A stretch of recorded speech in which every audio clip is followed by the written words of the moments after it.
Assalamualaikum warahmatullahi wabarakatuh. Waalaikumsalam warahmatullahi wabarakatuh. Jika Tuhan pergi ke Mekah, janganlah lupa lewat pintu salam. Dari bunyi sambutan salam, nampaknya semua masih bersemangat. Sih. Baik, salam keselamatan, rahmat dan barakah dari Allah Subhanahu wa taala untuk kita semua. Pertama-tama syukur alhamdulillah kita panjatkan kepada Allah Subhanahu wa taala. Pagi hari ini kita masih diberi kesempatan sekaligus kesehatan, mudah-mudahan seterusnya kita semua senantiasa sehat walafiat. Amin. Yang kedua, saya ucapkan selamat kepada Bapak Ibu, teman-teman mahasiswa yang sudah memilih CM6 khususnya di Prodi Magister Manajemen untuk mengikuti kuliah. Yakin dan percaya bahwa pilihan Bapak Ibu ini insya Allah adalah pilihan yang tepat.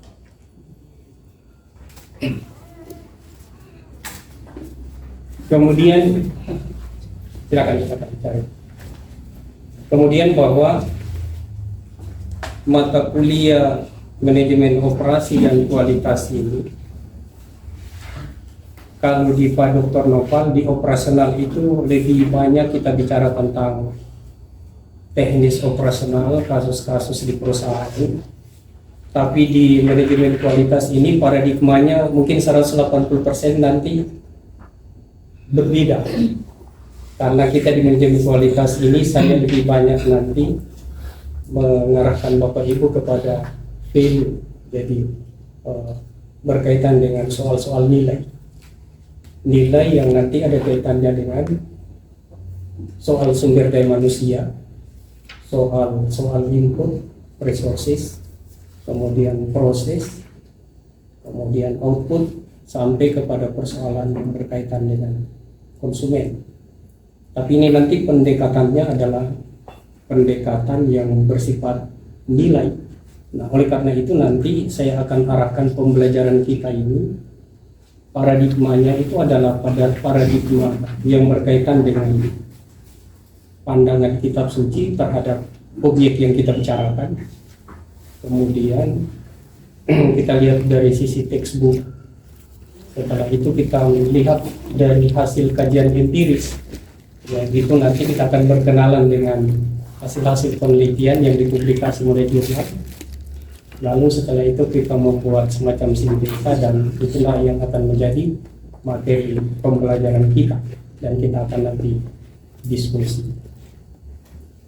Nah, kenapa demikian Bapak Ibu? Karena saya berpikirnya itu sederhana. Kalau saya melihat, jadi ketika kita sekolah di bangku SD, SMP, SMA 12 tahun, hitungan-hitungannya. Kemudian kita kuliah kurang lebih 4 tahun, sudah 16 tahun. Mudah-mudahan Bapak Ibu ini lewati S2 paling cepat 1 tahun 8 bulan. Amin. Taruhlah kita hitung 2 tahun, 18 tahun. Nah Bapak Ibu, apa yang kita temukan dalam proses 18 tahun belajar itu hanya satu, yang disebut dengan kebenaran relatif. Hari ini kita bisa bersepakat, besok atau lusa kita bertengkar, kita bisa berbeda pandangan karena adanya dinamika perubahan waktu dan tempat. Nah itu sebabnya apa? Karena paradigma belajar kita memang hanya belajar berdasarkan yang disebut dengan pengetahuan ilmiah. Apa itu pengetahuan ilmiah? Syaratnya yang pertama rasionalitas, selalu dibawa di dalam ranah berpikir. Jadi, hanya bersifat pemikiran-pemikiran. Yang kedua, kita dibawa di dalam ranah empirikal. Apa itu empirikal? Kita dibawa di dalam melihat sesuatu itu hanya berdasarkan pandangan mata fisik yang kita lihat. Itulah yang disebut dengan empirikal. Sesuatu yang terjadi yang kita bisa lihat dengan panca indera. Kemudian yang ketiga, Itu yang disebut dengan ada tahapan-tahapan dalam bentuk sistematika. Jadi mulai kita proses mengumpul data, silakan mengumpul data, menganalisis, menginterpretasi, sampai membuat sebuah kesimpulan berkaitan dengan keilmuan yang kita pelajari di bangku kuliah seperti itu. Maka pada akhirnya itulah yang disebut dengan pengetahuan ilmiah, pengetahuan kampus saya namakan. Tapi sekali lagi bahwa pengetahuan kampus ini kadang-kadang membawa kita di dalam perdebatan yang luar biasa, kontra di dalam pandangan berpikir. Nah, oleh karena itu maka menurut saya di S2 itu jangan lagi kita belajar begitu. Maksudnya stepnya ini kita naikkan. Kita tetap mengacu kepada pengetahuan ilmiah, tapi levelisasinya itu kita naikkan. Bagaimana caranya? Kita mengadaptasi kitab suci terserah, mau Quran, mau Alkitab, mau Weda dan seterusnya, supaya kita ada komparasi. Jadi ada dasar pijakan, ada patokan yang bisa dijadikan standarisasi, karena menurut saya kitab suci itu adalah kebenaran absolut. Tidak satupun yang bisa bantah. Kalau sudah begitu informasi kitab suci sudah seperti itu, jadi tidak bisa kita perdebatkan dan kita berbantah-bantah. Nah, sehingga nanti seperti itulah nanti paradigma belajar kita. Gitu ya. Khusus untuk melihat tentang manajemen kualitas ini. Nah, pagi hari ini kita spesifik membahas dulu tentang kualitas sumber daya manusia. Jadi human resources, quality of human resources, sumber daya manusia.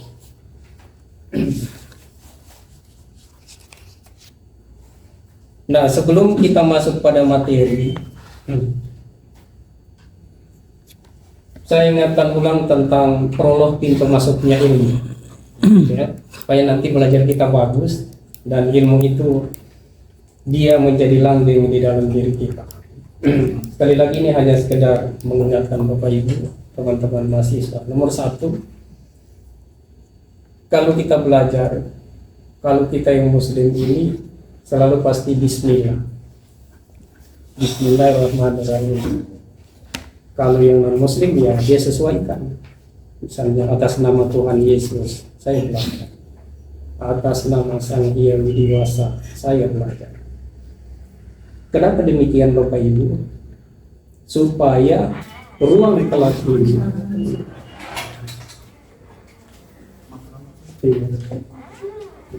banyak, padahal ini terlambat.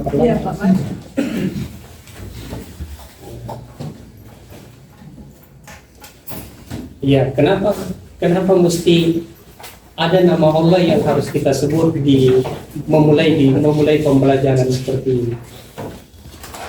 Nah, itu maksudnya supaya ruang kelas ini dari ruang kelas biasa seperti ini dia berubah menjadi ruang majelis ilmu. Itu konsekuensinya. Kenapa? Karena pada saat kita memulai belajar ada kita menyebut nama Allah di dalam. Jadi kalau kita Muslim, Bismillahirrahmanirrahim. Itu spontanitas ruangan ini berubah menjadi ruang majelis ilmu. Nah, ruang majelis ilmu itulah ruang yang nanti mengantar kita kepada keberkahan. Jadi ruang ini kalau misalkan dalam pandangan saya bahwa setelah kita mengucap itu, ruang ini akan dihadiri bukan hanya kita manusia, tapi boleh jadi. Karena kalau kepercayaan Muslim itu majelis ilmu itu dihadiri oleh malaikat. Mudah-mudahan ruang kita dihadiri malaikat ya. Amin. Karena kita mengucap Bismillahirrahmanirrahim. Satu. Yang kedua, bahwa belajar itu perlu kita mendengar dengan baik. Ini mendengar dengan baik ini disebut dengan sam'a. Jadi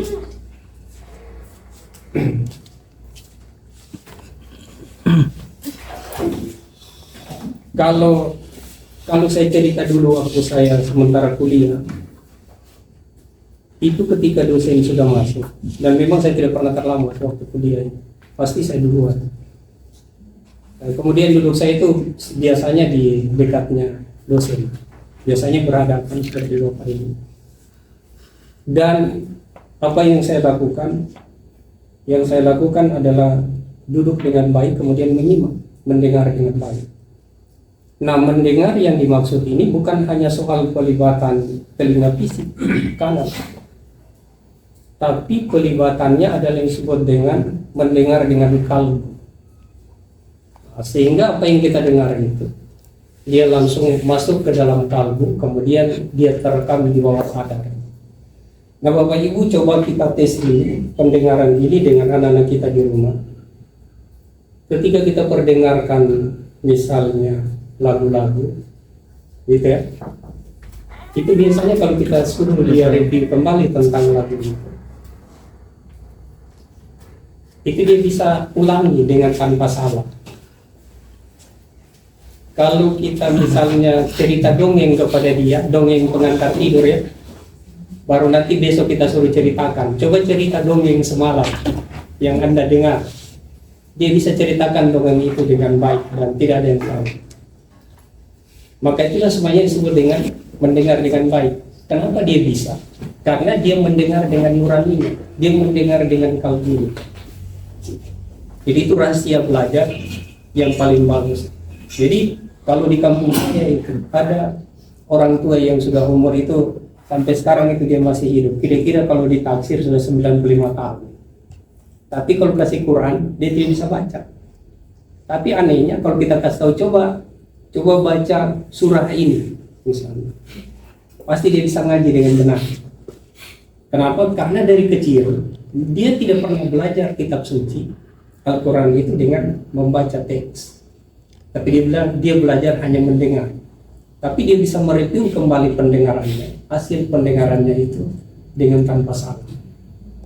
Itu disebut dengan sama. Nah, ini kita bisa adaptasi di dalam proses belajar di kelas. Itu disebut dengan mendengar dengan kalbu, mendengar dengan nurani.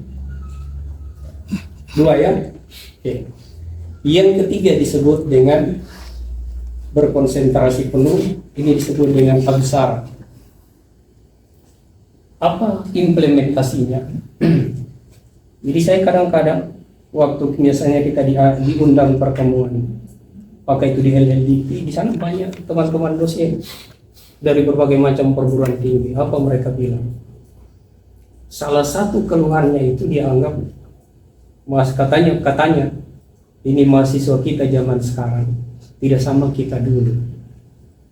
Mahasiswa zaman now. Apa dia bilang teman-teman dosen itu? Kalau kita bicara di depan, ya dia juga asik dengan aktivitasnya, main HP misalnya. Seakan-akan tidak ada guru di depan. Itu maksudnya realitas yang terjadi dan itu diceritakan. Itu artinya bahwa kita tidak memperhatikan yang disebut dengan absara ini. Berkonsentrasi penuh. Konsentrasi penuh ini perlu pelibatan seluruh anggota. Jadi mulai dari pendengaran, penglihatan, dan kalbu tadi. Jadi kalau kita implementasi ini, maka pasti ilmu itu masuk dan dia terekam di dalam diri. Yang disebut dengan absara itu. Kemudian yang berikutnya berendah hatilah, itu yang disebut dengan aqidah. Jadi rendah hati yang dimaksud ini, Bapak Ibu teman-teman mahasiswa, jadi tidak boleh ada betikan kalbu bahwa oh itu nanti yang dia sampaikan pada dosen itu sudah saya tahu. Ya, sehingga kita anggap bahwa tidak perlu perhatikan. Jadi hal yang seperti ini sepele, tapi itulah nanti yang kalau ini benar-benar kita amalkan dalam proses belajar. Rendah hati lagi. Rendah hati ini sebenarnya wujudnya banyak. Boleh satu, rendah hati itu jangan datang terlambat. Minta maaf ya. Saya juga tadi terlambat. Tapi berikutnya jangan lagi kita terlambat. Itu yang disebut dengan rendah. Tidak boleh ada aktivitas lain selain fokus pada memperhatikan apa yang disampaikan. Itu yang dimaksud dengan rendah hati. Begitu. Atau disebut dengan afidah. Jadi Bapak Ibu nanti bisa periksa di Quran surah Sajadah ayat yang ke-9. Jadi informasi ini bukan Mahmudin yang sampaikan, tapi mengutip Quran surah As-Sajadah ayat yang ke-9. Di situ ada rahasia belajar yang itu diajarkan oleh Allah Subhanahu wa taala untuk kita. Hanya ini sekali lagi saya sengaja sampaikan untuk mengingatkan Bapak Ibu kembali berkaitan dengan pintu masuknya ilmu di dalam diri. Supaya kalau kita belajar mengamalkan ini, maka saya yakin dan percaya apa yang kita dengar, apa yang kita lihat, itu semua nanti dia terekam di dalam kalbu. Dia terekam di bawah sadar dan kita tidak pernah lupakan seumur hidup tentang apa yang kita pelajari. Begitu. Karena di kalbu ini Bapak Ibu,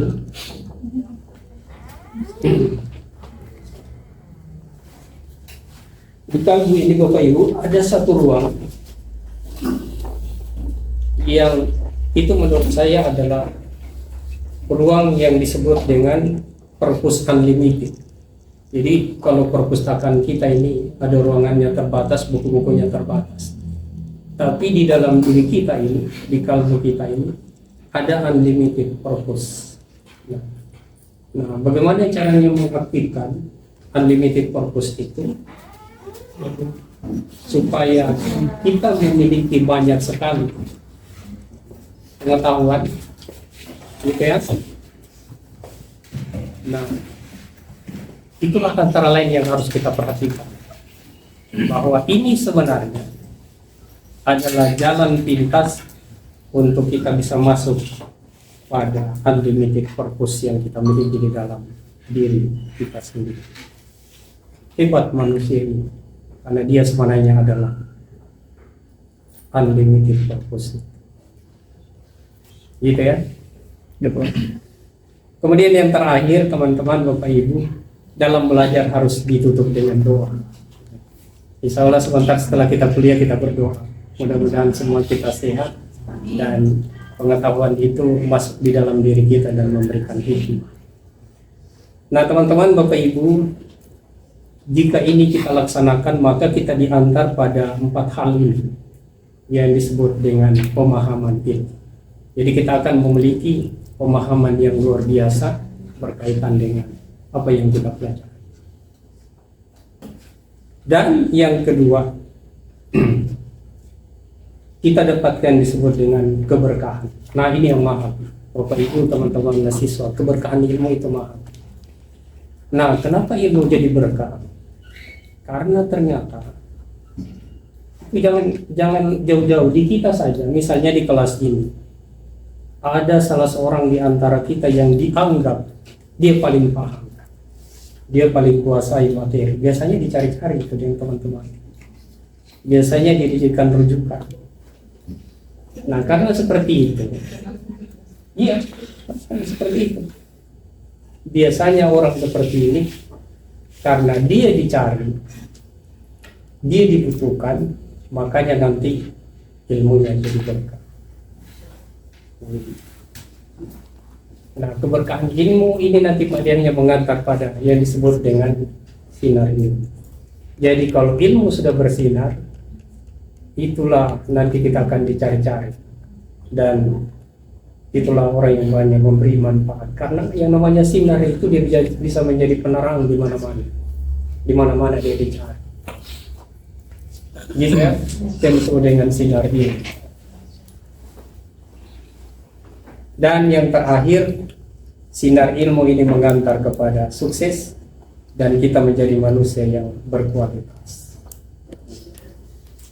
Yang sekarang ini Bapak Ibu mungkin posisinya kepala seksi, mudah-mudahan jadi kepala dinas. Amin.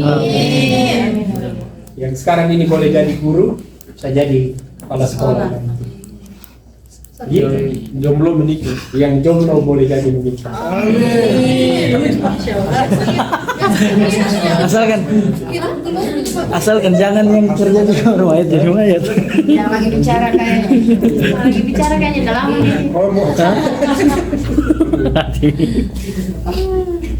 Ya, baik Bapak Ibu teman-teman mahasiswa, ini sekedar mengantar dan mengingatkan kembali kita bahwa ternyata belajar itu harus ada rahasia yang harus kita paham. Jadi bukan hanya sekedar belajar, tapi sebenarnya sudah ini pintu masuknya ini. Kalau ini kita amalkan, kita implementasikan, maka itulah yang mengantar kepada sukses sebagai cerminan dari manusia berkualitas. Karena tema kita bicara tentang kualitas sumber daya manusia. Gitu ya? Apa? Oke, baik Bapak Ibu teman-teman. Nanti materi diskusi kita, pembelajaran kita sistematikanya seperti ini. Jadi pertama kita melihat dari perspektif kitab suci. Gitu ya. Jadi nanti saya hanya kasih tema. Kemudian kita lihat dari pandangan kitab suci berkaitan dengan tema tadi, atau subbahasan tadi. Setelah itu kita melihat dari perspektif textbook, nanti referensinya saya kasih. Ya, tentu bahasa Bugis semuanya ya. Ya, tapi sekarang kan tidak perlu susah-susah, sudah ada. Ya, sudah ada juga lau di Google. Tahu di Google. Bahasa Bugis ditemani lau di Google ya. Ya, textbook atau referensi. Kemudian nanti kita lihat dari perspektif empiris. Jadi Bapak Ibu nanti berkenalan dengan jurnal.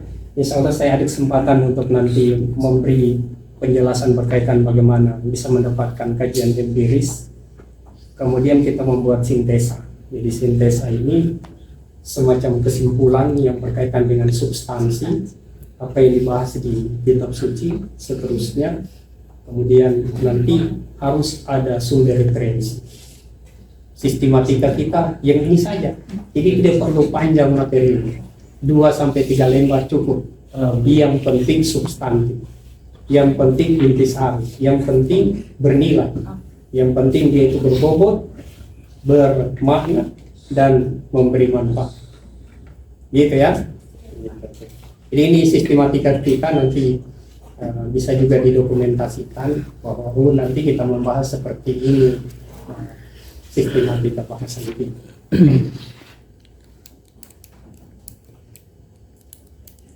Baik, kita mulai tentang apa sebenarnya kualitas sumber daya manusia.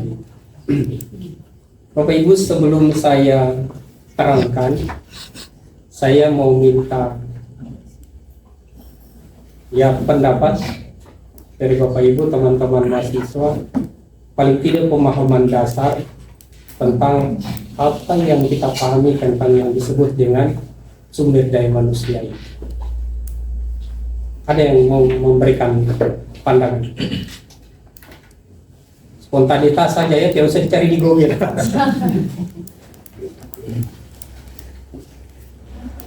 Ada. Tapi nanti kalau bicara lewat mikrofon ya supaya terekam. Ada yang mau bicara tentang apa itu sumber daya manusia yang Bapak Ibu pahami?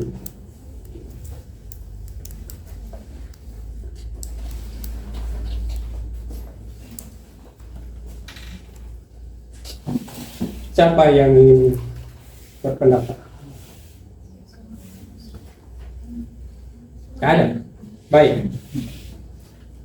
Jadi waktu saya di S1 itu kita diajar, katanya dosen sumber daya manusia itu adalah orang yang memiliki ilmu pengetahuan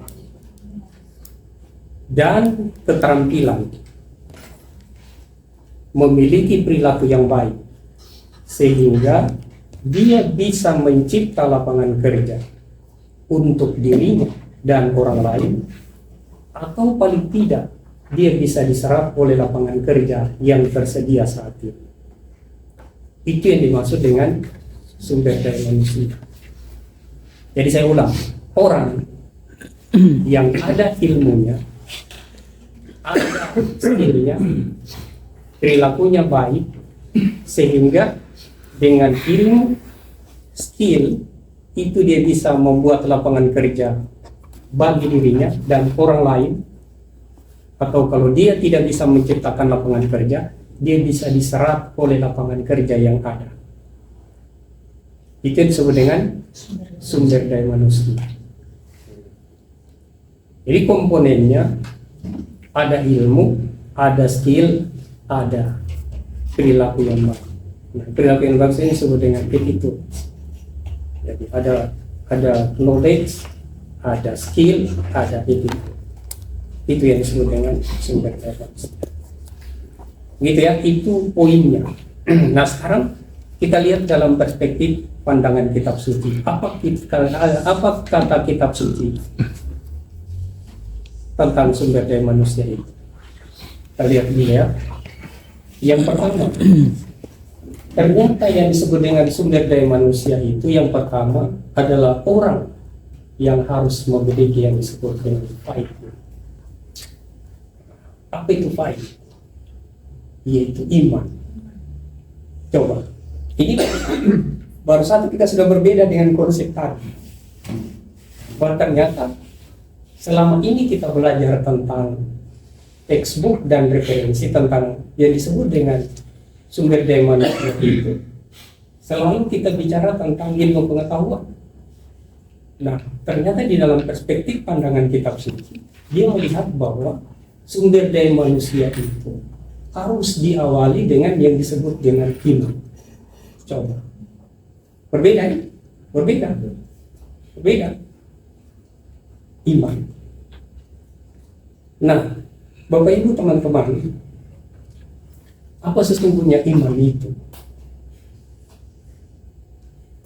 Iman itu adalah sebuah kepercayaan tanpa syarat. Jadi kita percaya tanpa syarat bahwa ternyata tidak ada yang mencipta alam semesta ini kecuali yang disebut dengan Allah Subhanahu wa Ta'ala. Kalau bagi teman-teman yang Hindu Buddha, Sang Hyang Widiwasa. Kalau mungkin teman-teman yang Nasrani dalam pandangan Alkitab, Tuhan Yesus Kristus. Jadi bagi kita yang Muslim adalah Allah Subhanahu wa Ta'ala. Iman. Jadi tidak ada yang wujud pada dasarnya, pada hakikatnya. Yang wujud itu adalah selain wujud Allah Subhanahu wa Ta'ala. Jadi kita bicara tentang konsep iman. Nah, siapa yang punya HP ada ayat tentang Quran surah Al-Anbiya surah 21 ayat yang ke-25. Nah, coba. Tapi sebelumnya Bapak Ibu teman-teman saya sampaikan, saya bukan ustaz. Saya dosen seperti teman-teman yang lain. Tapi kita belajar dengan pendekatan kitab suci. Makanya mungkin nanti kelihatan, wah ini jangan sampai pembelajarannya pendidikan agama Islam. Tidak Bapak Ibu. Ini materinya kita belajar tentang manajemen kualitas. Cuma karena sistematika kita belajar tentang pandangan kitab suci, maka kita melihat kualitas manusia itu berdasarkan kitab suci. Apa yang dia pandang pertama? Bahwa yang pertama adalah manusia yang berkualitas itu syaratnya harus ada iman.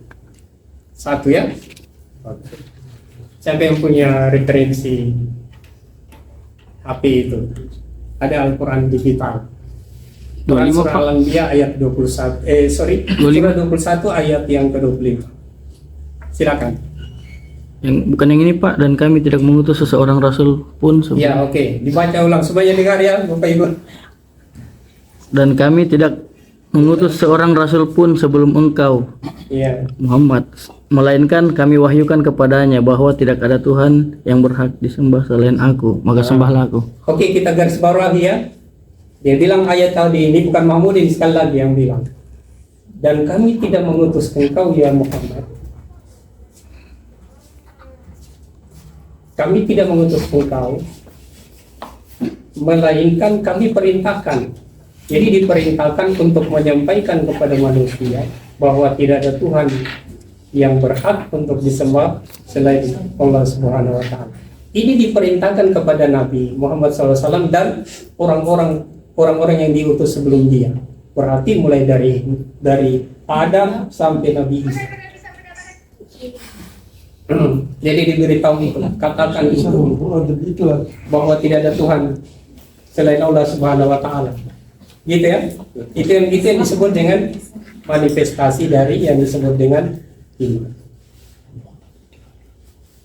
Oke, kita bisa periksa lagi di Quran surah Al-Baqarah ayat 136.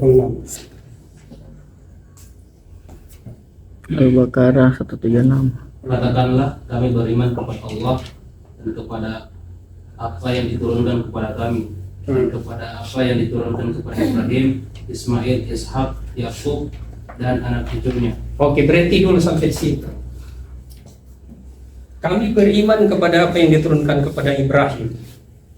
Jadi Bapak Ibu teman-teman mahasiswa, Ibrahim itu dikasih gelar Khalilullah, kekasih Tuhan. Apa dia dikasih tahu Ibrahim?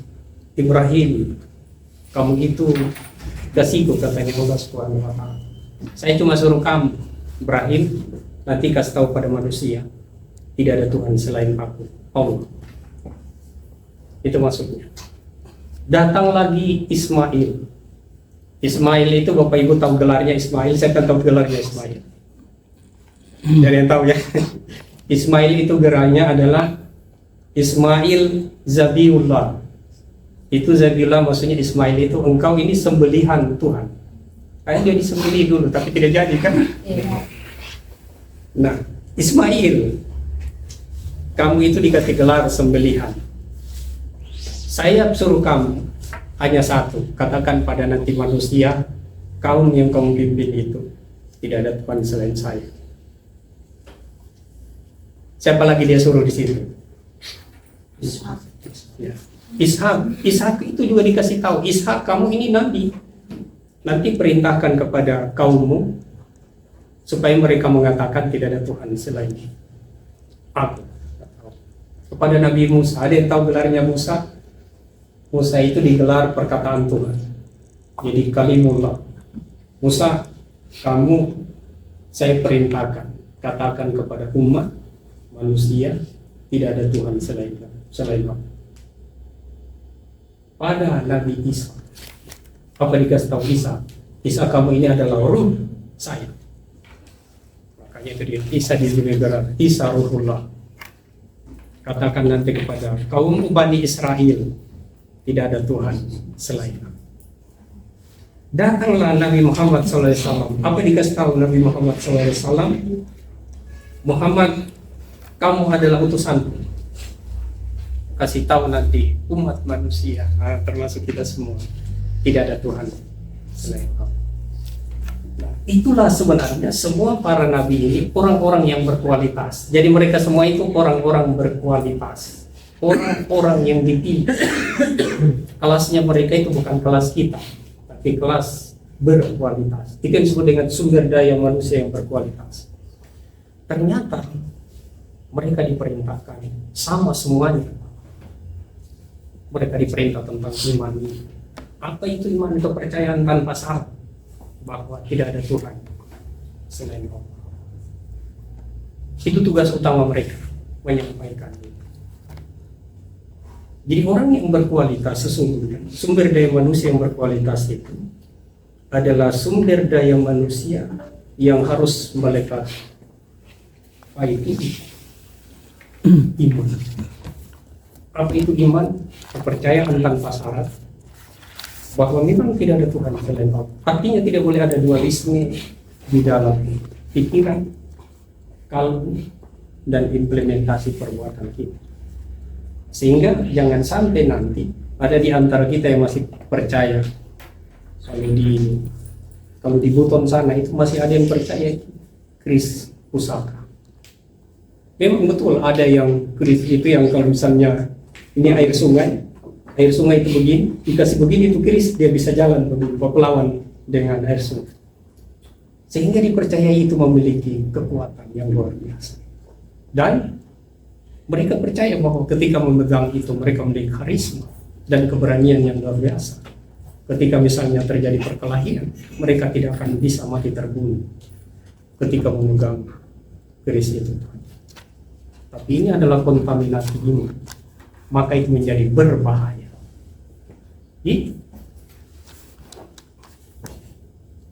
Ada juga cincin bertuah. Minta maaf, tidak ada cincinnya. Ya. Jadi cincin bertuah itu maksudnya ketika dia pakai ini, kalau di atasan, kapan dia ketuk-ketuk meja begini untuk semua bawahannya. Atau kalau yang anak muda, ya, cewek-cewek bisa pada jatuh cinta itu. Tidak pakai saya.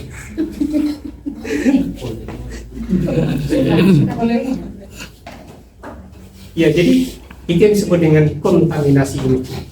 Nah, itu sangat berbahaya.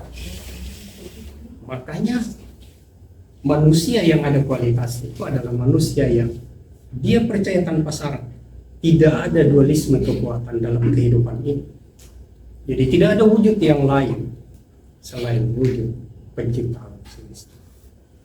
Itu yang harus ditanamkan di dalam diri setiap orang kalau dia ingin menjadi manusia yang berkualitas. Jadi harus ada unsur ini, iman itu. Gitu ya. Nah, kemudian penguatannya tadi di Quran surah Al-Baqarah sudah dibacakan tadi, dan kami turunkan kepada Ibrahim, Ismail, Ishak, Yakub dan seterusnya, dan juga kepada Musa, Isa dan nabi-nabi yang lain. Itu hanya satu juga diperintahkan. Katakan kepada kaummu, kepada umat, bahwa tidak ada Tuhan yang berhak untuk disembah selain Allah SWT. Maka tugas seorang dosen juga harus menyampaikan kepada mahasiswa, karena Anda itu di dalam ruangan ini itu menerima pelajaran. Maka di awal saya harus sampaikan apa yang sudah kita pelajari ini berkaitan dengan soal keimanan ini. Nanti sebentar kita, mudah-mudahan pada waktu kita akan dalami tentang keimanan ini. Nah, kemudian di Kanzil Aras, Bapak Ibu yang sering baca Kanzil Aras, ada yang sering baca ini Kanzil Aras. Ini disebut dengan sebenarnya raja segala doa. Kayaknya Bapak Ibu harus, kalau saya setiap malam saya baca ini Kanzil Aras. Habis salat maghrib itu membaca Kanzil Aras. Di bagian akhir doa ini,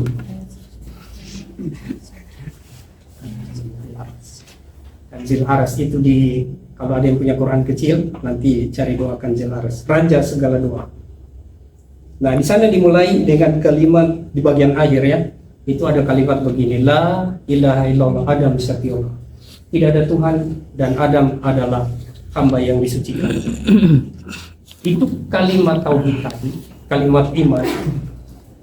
Itu dia dikasih tahu Adam, kamu ini manusia pertama yang kucipta, dan kamu saya beri hamba yang disucikan. Tugasmu nanti sampaikan kepada manusia seperti itu tadi, tidak ada Tuhan selain Allah. Kita temukan lagi di situ Nabi Adam, kemudian nabi-nabi seterusnya sampai kepada Nabi Muhammad SAW di Kanzil Aras ini. Itu esensi perintahnya yang paling penting dan paling utama adalah memerintahkan kepada manusia supaya mereka tidak menyembah yang lain selain menyembah Allah Subhanahu wa Ta'ala. Implementasi iman, kepercayaan tanpa syarat. Nah, seperti itulah yang harus dimiliki oleh setiap orang ketika dia ingin disebut manusia yang berkualitas. Gitu ya. Kita sudah berbeda satu poin berkaitan dengan pandangan ahli terhadap yang disebut dengan sumber daya manusia. Sudah ada poinnya satu di kitab suci kita sudah dapat, yaitu yang disebut dengan faid atau iman.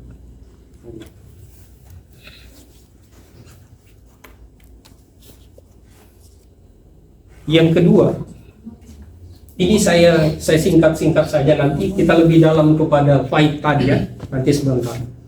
Yang kedua, manusia yang berkualitas itu adalah manusia yang memiliki ilmu pengetahuan. Nah, nanti ilmu pengetahuan ini Bapak Ibu, dia nanti terbagi atas dua. Jadi Ada yang disebut dengan pengetahuan ilmiah. Apa itu pengetahuan ilmiah? Pengetahuan ilmiah itu adalah pengetahuan yang mengandung unsur rasionalitas. Maksudnya hanya masuk di dalam akal pikiran saja. Kemudian dia mengandung empirikal. Nah, empirikal itu maksudnya ada realitasnya, ada faktanya di lapangan.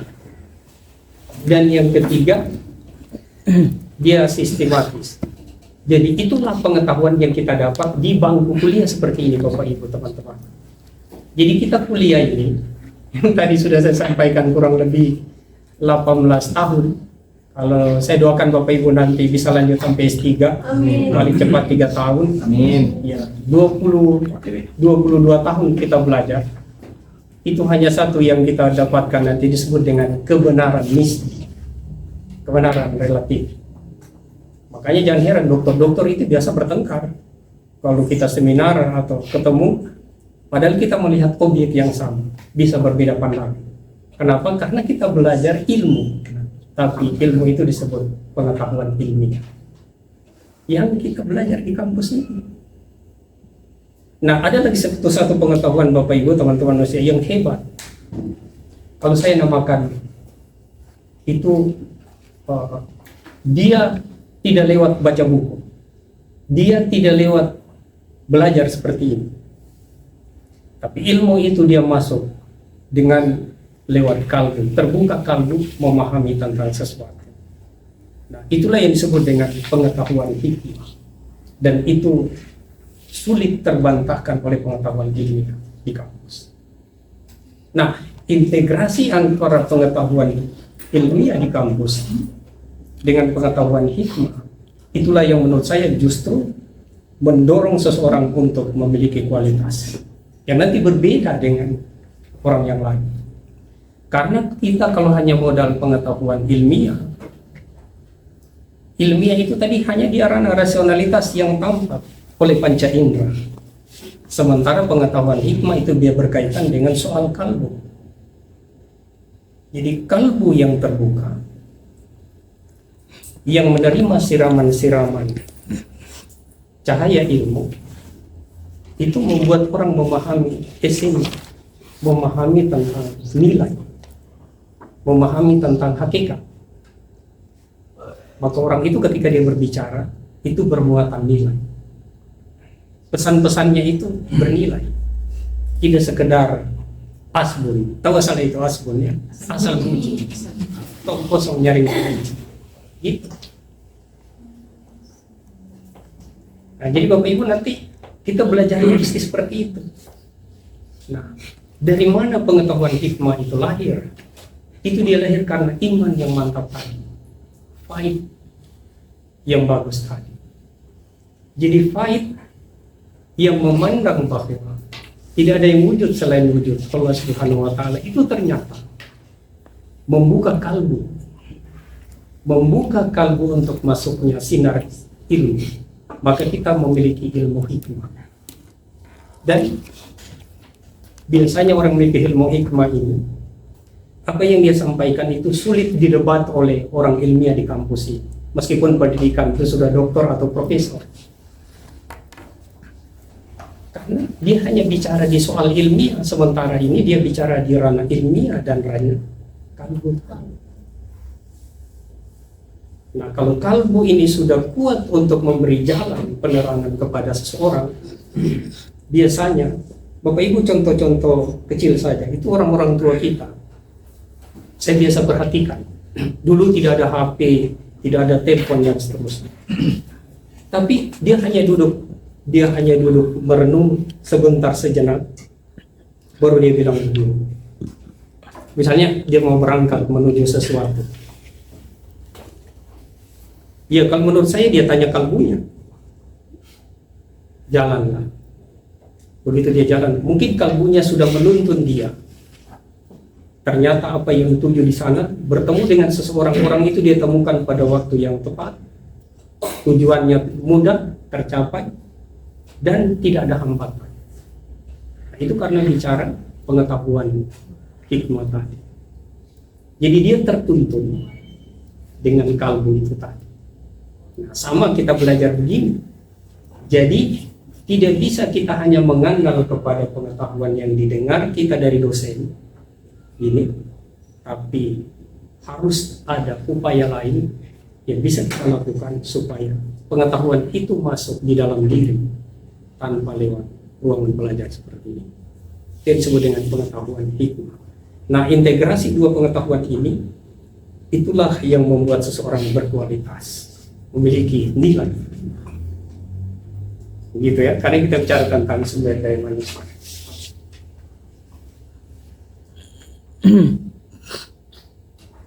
Yang ketiga, yang ini letterat, jadi menyampaikan kebenaran.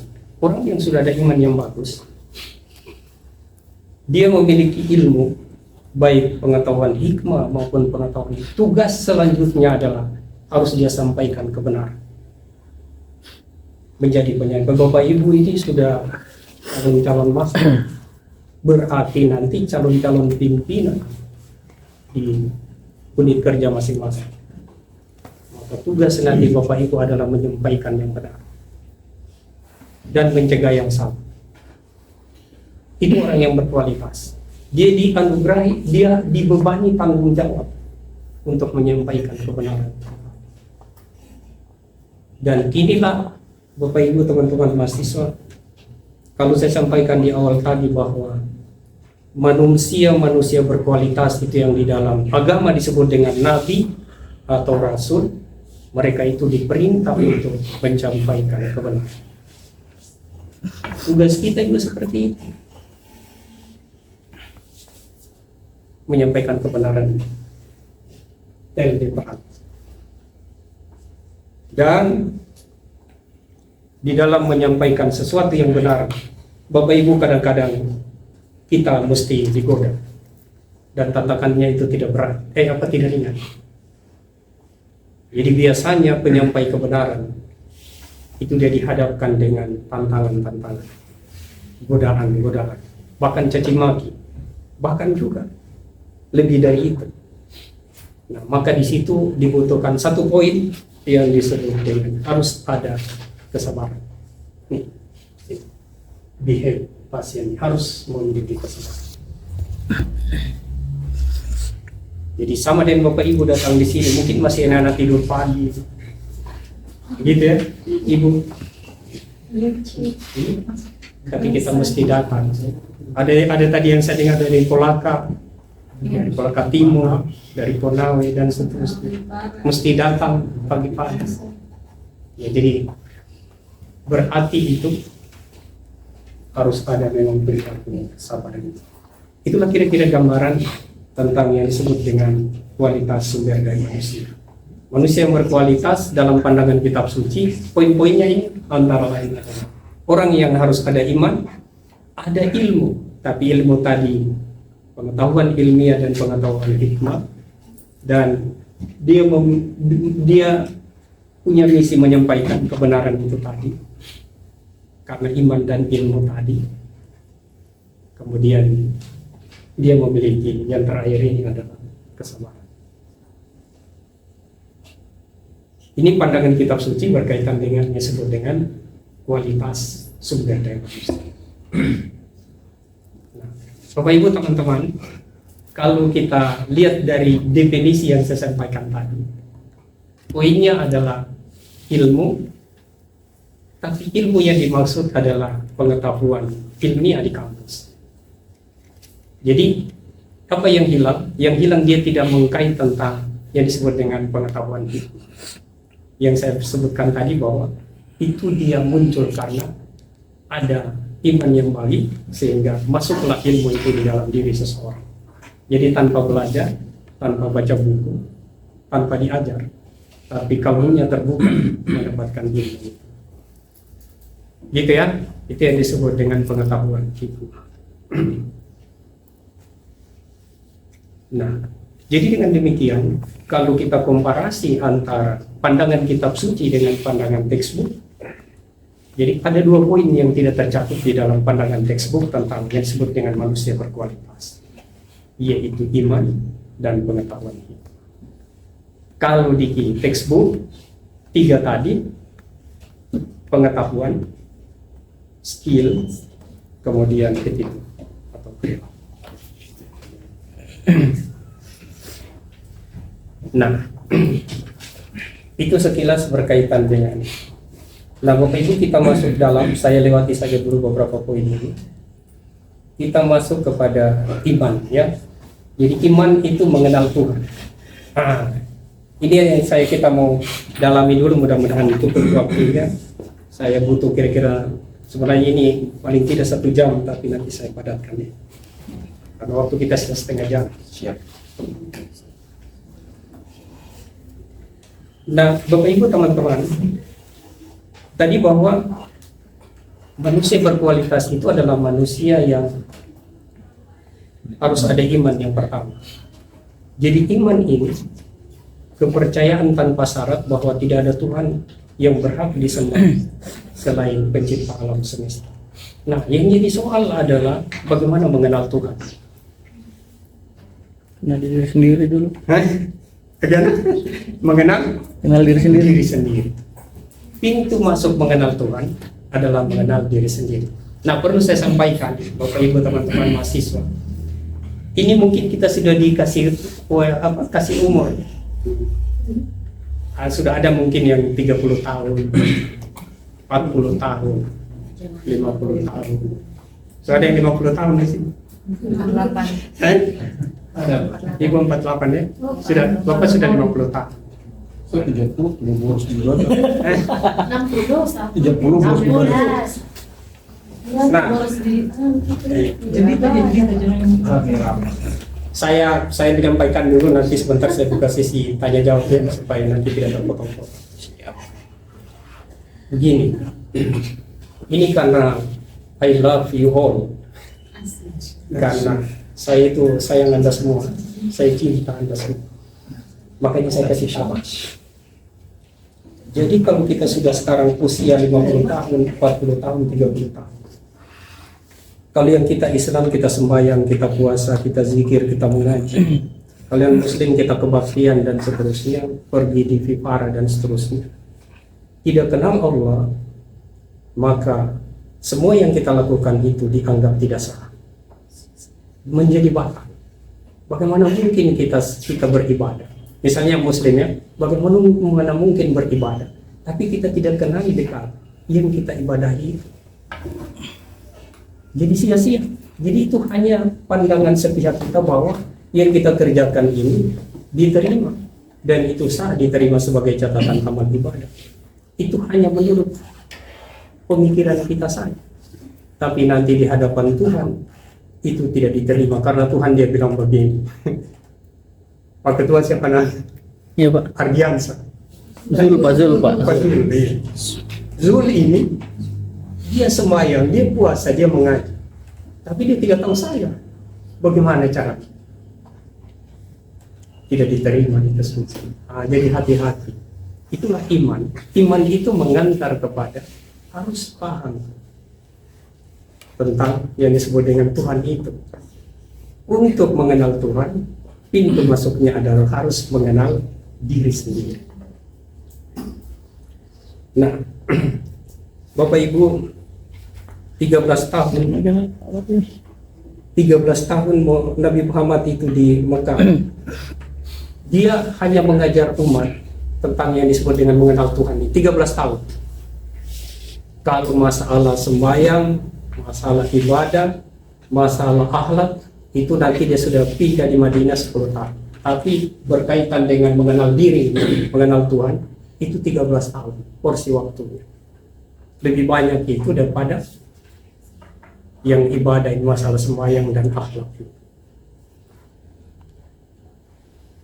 Nah, yang susah sekarang ini adalah banyak orang yang sudah lupa tentang dirinya. Dia tidak tahu dirinya, sehingga muncullah individual materialism individual. Jadi orang hanya dinilai dengan atribut-atribut yang tinggi pangkatnya, yang banyak uangnya, tinggi kedudukannya, dan seterusnya. Nah, jadi kemudian ada juga gejala tentang manusia makan manusia. Jadi bukan manusia memangsa yang lain. Padahal sesungguhnya kalau dia tahu tentang dirinya, maka dia menjadi sayang sekali temannya. Iya, seperti itu. Cuma karena dia tidak tahu, dan itu terjadi di dinamika kita hari ini, seiring dengan perkembangan dan kemajuan yang sudah terjadi. Baik, kita mulai dulu ya. Saya antar dulu tentang mengenal Tuhan ini. Kita awali dengan mengenal diri sendiri. Siapa sesungguhnya diri sejati? Kalau saya tanya dulu, siapa dirinya Zul? Saya sudah bilang, nama saya Zul. Yang kedua, mahasiswa S2 sekian 66. Umur sekian tahun, anak sudah 2, istri namanya. Jadi embel-embel atribut. Gitu ya? Oke. Sekarang kalau kita lihat ini, minta maaf ya gambar saya ini seperti ini.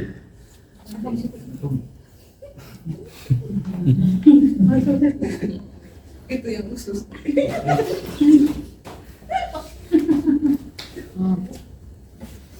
Baik. Ini Bapak Ibu, ini kita sudah mulai membahas tentang, bagus saya kalau ada coretan-coretan sedikit di papan ini. Siap.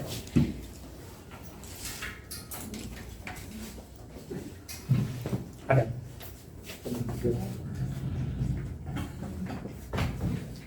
Sebentar.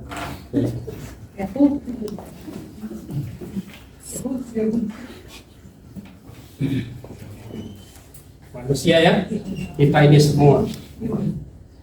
Jadi pada dasarnya terbagi yang disebut dengan unsur jasad.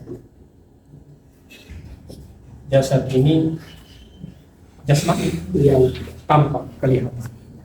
Yang kita lihat seperti ini. Ini jasmani. Masing-masing kita lihat diri kita sendiri jasmani. Bapak Ibu teman-teman mahasiswa, jasmani kita ini dibangun dengan 4 unsur penting. Yang pertama disebut bahan baku utamanya itu disebut dengan tanah. Tapi saya yakin ini Bapak Ibu pikirannya tanah itu adalah seperti yang kita injak-injak ini atau di dalam yang kita injak ini.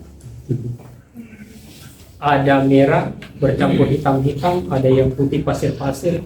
Itulah bahan baku pembuatan unsur kita yang disebut dengan unsur tanah. Tidak demikian Bapak Ibu. Tanah itu adalah perwujudan, penampakan, manifestasi, penzahiran, disebut perwujudan.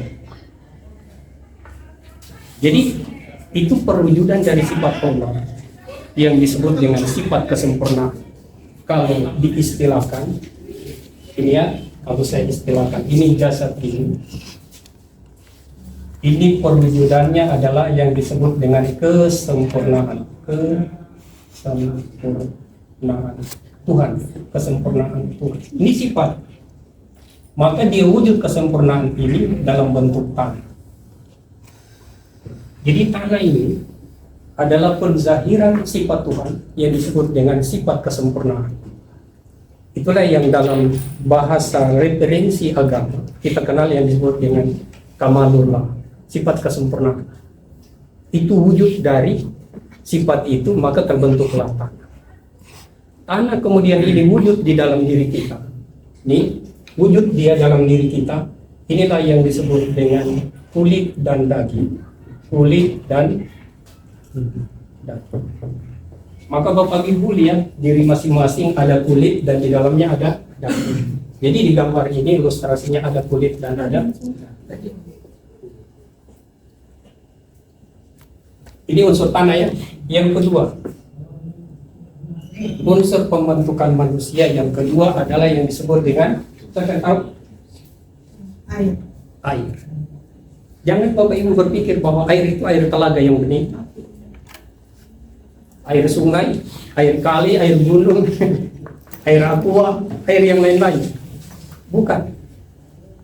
Air itu Bapak Ibu adalah perwujudan dari sifat Allah yang disebut dengan ini, kalau saya ini sebutannya ini kesempurnaan air itu disebut dengan sifat keperkasaan keperkasaan Tuhan. Jadi keperkasaan Tuhan itu dia wujud dalam bentuk air. Unsur kita manusia. Nah, wujudnya apa? Wujud air ini adalah itulah yang jadi tulang belulang di dalam diri kita. Dia jadi tulang air itu. Dia menjadi tulang. Jadi kalau di gambar saya ini kelihatan sekali tulang. Itu ternyata dari unsur air. Air itu sekali lagi adalah perwujudan dari sifat Tuhan yang disebut dengan sifat keperkasaan Tuhan. Ya. Unsur yang berikutnya, apalagi Bapak Ibu? Hah? Satu lagi. Angin. Unsur angin. Tapi saya yakin Bapak Ibu kalau saya tidak beritahu, sudah ada yang berpikir, oh ini angin utara, timur, selatan, barat, daya, mata-mata angin itu.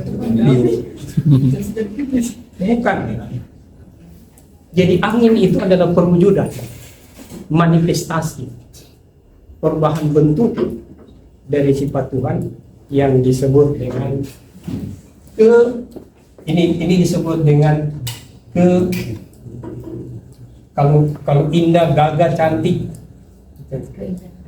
keindahan Tuhan, keindahan. Nah, ini dia wujud dalam bentuk angin. Angin ini kemudian dia wujud. Wujud itu maksudnya nampak, penampakan. Penampakannya ini dia menjadi urat-urat dalam diri kita. Maka di gambar ini itu ada urat-urat itu.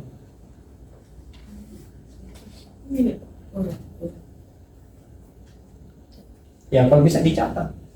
Karena ini pintu masuk mengenal Tuhan nanti. Kalau Bapak tidak tahu diri, repot urusannya. Jadi urat-urat ya dalam diri kita itu perwujudannya, penampakannya ini sudah ada urat-urat. Yang berikutnya unsur jasad itu yang disebut dengan api. Api jangan berpikir, saya pasti kalau Bapak Ibu saya tidak kasih tahu.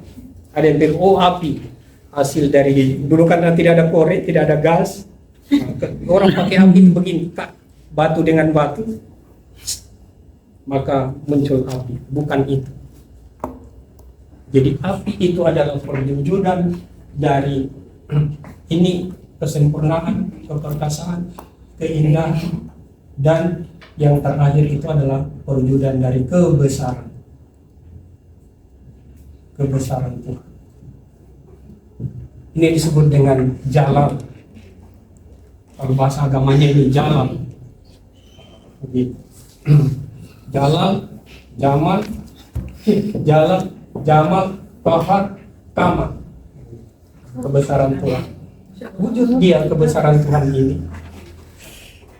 Memang saya minta maaf, tulisan saya ini kayak mirip-mirip resep dokter. Saya juga heran.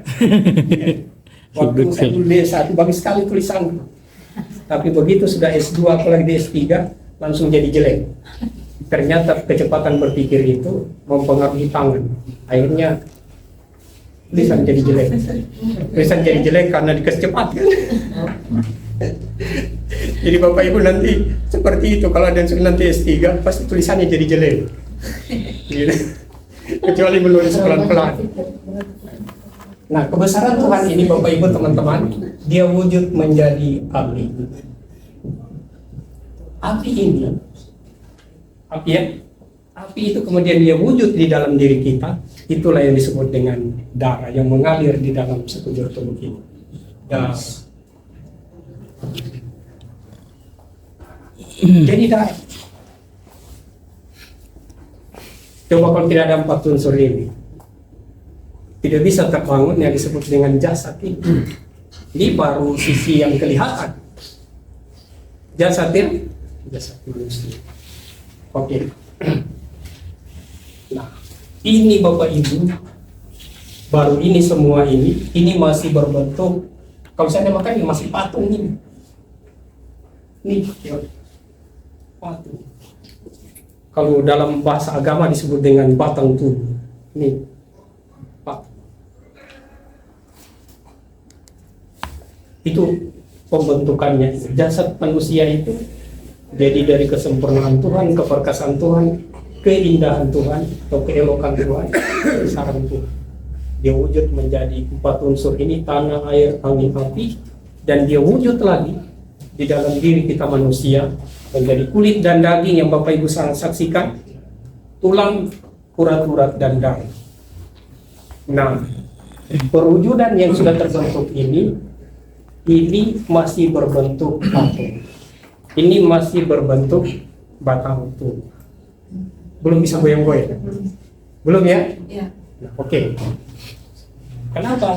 Karena baru jasad ini.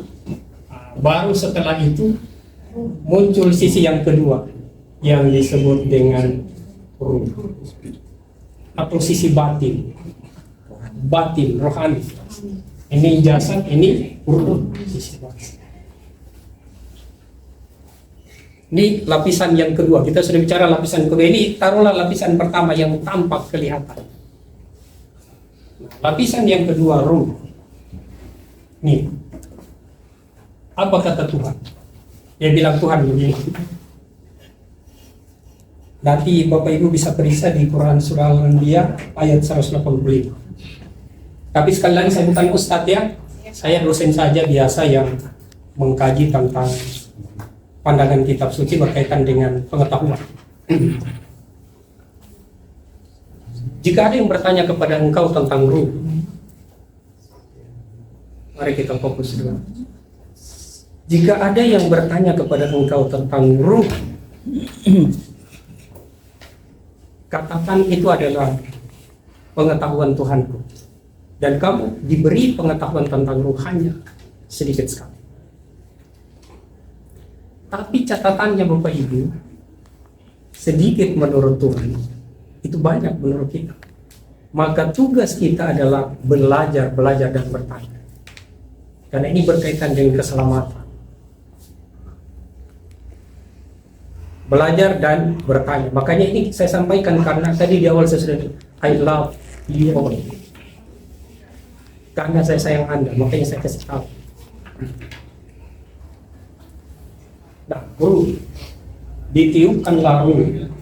Jadi ruh ini Bapak Ibu teman-teman itu tidak dicipta. Kalau yang lain ini semua dicipta. Bagaimana ciptanya? Tuhan dia bilang begini, jadi maka jadilah. Hanya begitu. Kun fayakun. Jadilah. Ini penciptaan ini. Tapi ruh tidak. Dia tidak bilang begitu Tuhan. Dia tidak cipta dengan jadilah. Tapi dia hembusan itu dari diri Tuhan yang kita tidak tahu. Tuhan yang membuat kita heran. Tuhan yang kita tidak bisa definisikan. Yang tidak bisa kita imajinasi. Yang tidak bisa kita gambarkan. Bagaimana kali hakikatnya itu? Itu dihembus, Bapak Ibu, dihembuskan. Mana kalau dihembus? Kalau bahasa kita ditiup ya, dihembus. Masuklah dia ke batang tubuh itu. Ini masuk ke sini, batang tubuh, maka kita disebut bernyawa. Bernyawa. Ini setelah dihembus, nanti kita bernyawa.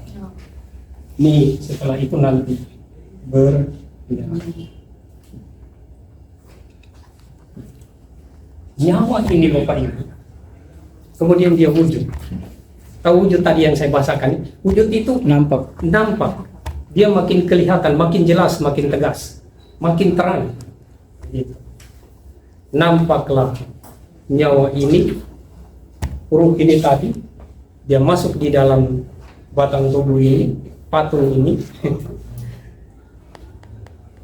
Jadi dia bernyawa, nyawa itu kemudian dia wujud. Apa wujud nyawa?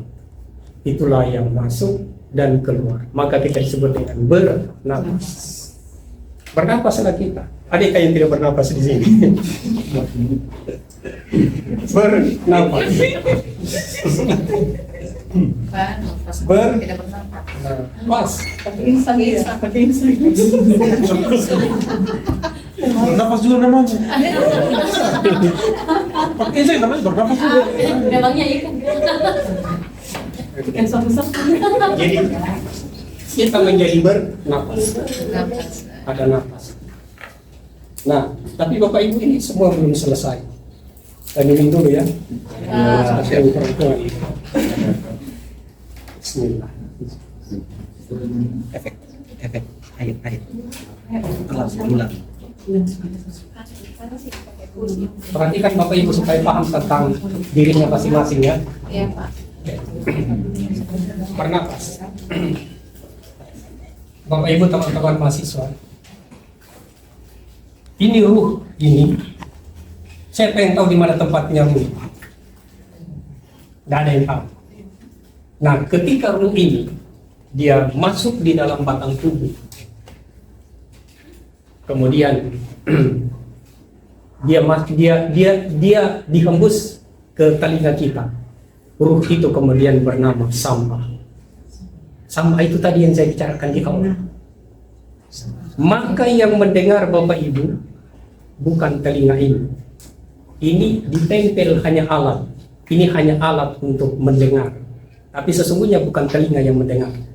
Yang mendengar adalah ruh yang dihembus tadi yang namanya Sam'a ketika dia ditempel di telinga.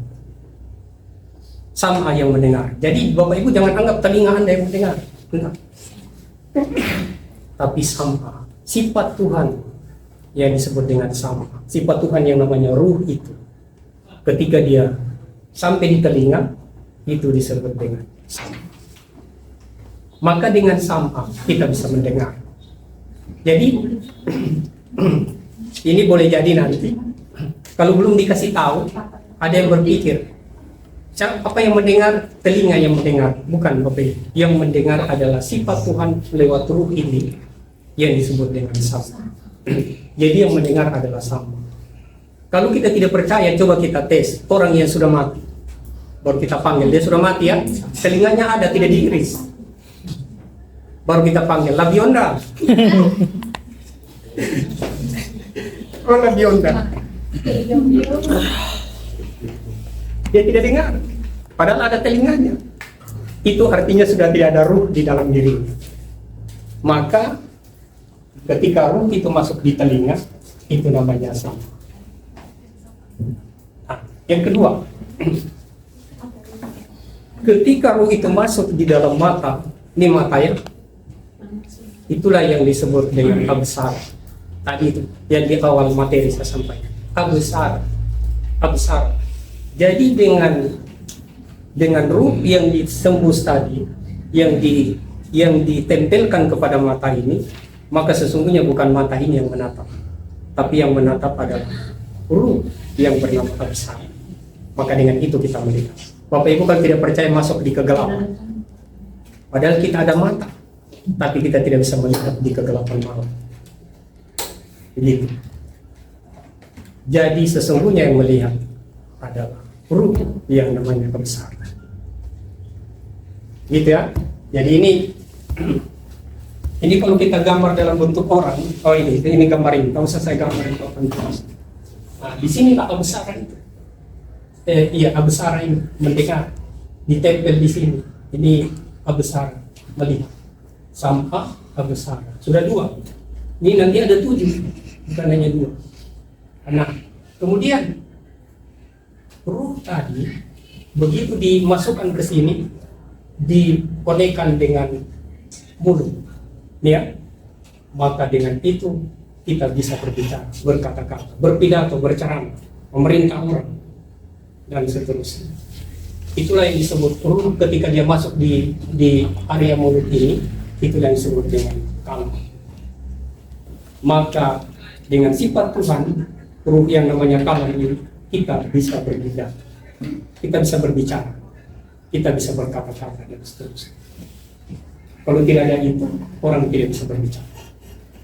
Jadi yang berbicara bukan mulut, tapi yang berbicara adalah ruh yang namanya kalam itu. Di mana kalam itu? Ada di sini, di mulut ini. Sudah 3. Yang keempat, Begini. Ini Bapak Ibu datang di sini kita mau paham tentang apa sebenarnya itu esensi sumber daya manusia. Itu maksudnya bahwa dituntut supaya kita tahu, gitu ya, supaya kita paham, understand. Nah, yang paham ini sebenarnya bukanlah otak dan hati yang ada di sini, yang ada di gambar ini. Tapi itulah ruh yang dibenamkan di dalam kalbu, itu yang namanya ilmu. Jadi ilmu itu adalah salah satu ruh, penamaan sifat Tuhan melalui ruh yang kalau kita bilang ditempelkan di dalam kalbu seseorang. Maka dengan ilmu lah itu kita memahami esensi sesuatu. Nah, itulah bedanya tadi yang saya maksud bahwa pengetahuan hikmah dengan ilmu. Jadi antara ilmu dengan pengetahuan itu ada sedikit perbedaan. Karena ilmu itu sebenarnya pancaran ilahi, pengetahuan yang masuk melalui kalbu seseorang dan itu tidak dilewati lewat proses belajar. Itu disebut dengan ilmu. Jadi dengan ilmu itulah maka kita memahami esensi sesuatu. Yang berikutnya adalah ini ada tangan dan ada kaki. Bapak Ibu kita bisa bergerak, saya bisa mengambil ini, bisa berjalan dan seterusnya. Itu bukan karena kaki atau tangan, bukan. Itu adalah pekerjaan ruh yang disebut dengan disematkan ke dalam tangan dan kaki kita yang disebut dengan kudrat. Jadi namanya kudrat, ruh namanya kudrat, itu disemayamkan, disematkan di dalam tangan dan kaki kita. Maka kita bisa mengambil sesuatu atau bergerak kemana. Dan yang berikutnya, semua kita bercita-cita untuk selesai menjadi master, bahkan ada yang bercita-cita ingin lanjut mungkin ke S3, menjadi. Itu sebenarnya karena ada ruh yang namanya iradah Allah SWT. Maka kita memiliki cita-cita, kita memiliki kehendak. Yang belum kawin bercita-cita mau kawin, yang sudah kawin satu istrinya tiba-tiba mau jadi dua. Ibu-ibu tidak boleh dua suaminya. Mulia banget. Itu iradah. Dan yang terakhir, yang ketujuh, itu yang namanya mengapa kita sampai seperti ini. Itulah ruh yang disebut dengan hayat, maka kita hidup dan jadilah kita. Itulah esensi manusia. Jadi diri kita ini seperti itu ceritanya. Gitu ceritanya ya, diri kita seperti itu ceritanya.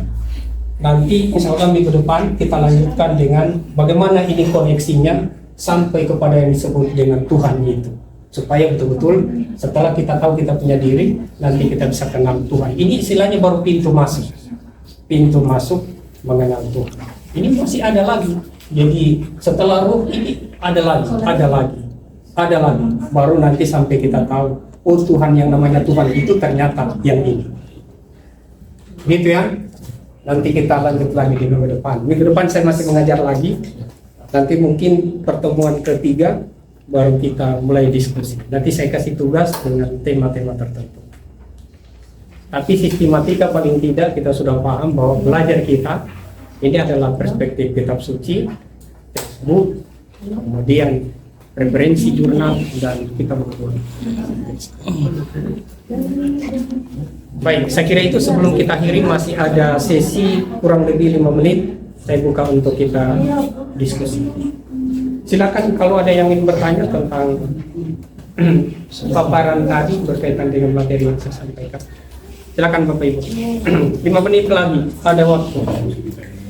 Ya, silakan. Menyebutkan nama Pak ya. Asal jangan yang susah-susah pertanyaannya. Saya terkesima dengan penjelasan Bapak terkait sebenarnya siapa diri kita. Hanya saja ada beberapa poin tadi yang menjadi membuat saya tidak mengantuk terkait dengan iman. Yang saya mau tanyakan, kedudukan iman dan posisi akal dan nafsu itu di mana sebenarnya? Karena seperti penjelasan sebelumnya tadi bahwa sumber daya manusia adalah memiliki iman, itu yang dibawakan tadi. Sementara yang saya pahami bahwa manusia itu yang disebut manusia, dia mempunyai akal dan pasti dia punya nafsu. Yang saya mau tanyakan, posisinya tidak ada di mana? Itu saja, Pak. Saya pikir pertanyaannya bagus sekali.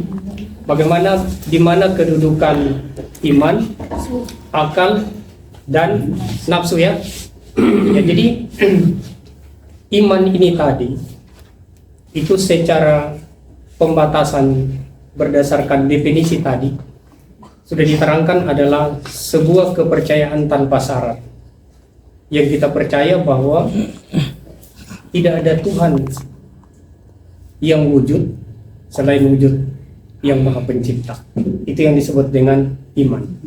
Nah, di mana pertanyaannya tadi, di mana kedudukan iman ini tadi, termasuk persoalan akal dan persoalan nafsu tadi.